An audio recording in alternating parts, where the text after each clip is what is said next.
So ఇది location అందరికీ fixed ఉంటుంది. ఇది ఎంత స్పెసిఫిక్గా ఎందుకు చెప్తున్నానంటే, ఇప్పుడు థైరాయిడ్లో కనుక మనకి ఏమన్నా స్వెల్లింగ్ అంటే నాడ్యూల్ అంటాం మా మెడికల్ లాంగ్వేజ్లో, ఏమన్నా వాపులాగా వచ్చిందంటే దాన్ని ఎట్లా మీ అంతా మీరు ఇంట్లో ఉండి ఐడెంటిఫై చేయగలుగుతారు ఈరోజు మనం డెమాన్స్ట్రేట్ చేసి మీకు చూపిస్తాను. సో ఇది చేయడానికి నేను ఇప్పుడు ఏం చేయబోతున్నా అంటే, వాటర్ని కొంచెం నోట్లో తీసుకొని ఒక మామూలుగా మీరు ఎట్లయితే వాటర్ని నోట్లో తీసుకొని ఒక గ్లాస్ ముంగట ఉండి స్లోగా మెడ ఇట్లా పైకి అనేసి మింగితే మీకు ఈ థైరాయిడ్ గ్లాండ్ మూమెంట్ అనేది జరుగుతుంది. సో అప్పుడు మీకు అందులో ఏమన్నా నాడ్యూల్ కనుక ఉంటే క్లియర్గా విజిబుల్ ఉంటుంది. సో ఇప్పుడు అది ఎట్లా చేయాలో మనం ఒకసారి చూద్దాం.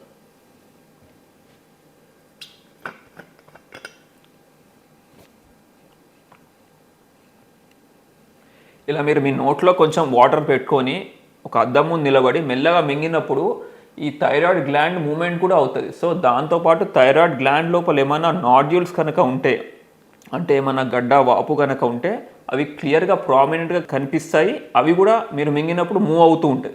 సో అప్పుడు మీకు థైరాయిడ్ గ్లాండ్లో ఏదో వాపు ఉంది అని ఐడెంటిఫై చేయడానికి ఈజీ అవుతుంది. ఇదేంటంటే ఎర్లీ స్టేజ్లో ఐడెంటిఫై చేయొచ్చు. అలా ఉన్నప్పుడు మీరు వెంటనే మీకు దగ్గర ఉన్న సర్జన్ దగ్గరికి వెళ్తే వాళ్ళు మీకు ఫర్దర్ ఎవాల్యుయేట్ చేసి అది థైరాయిడ్ స్వెల్లింగ్ అయినా లేదు అంటే వేరే ఏమైనా స్వెల్లింగ్ ఉందా, దానికి ఇంకా ఎలాంటి పరీక్షలు చేయొచ్చో చేయడానికి వీలవుతుంది.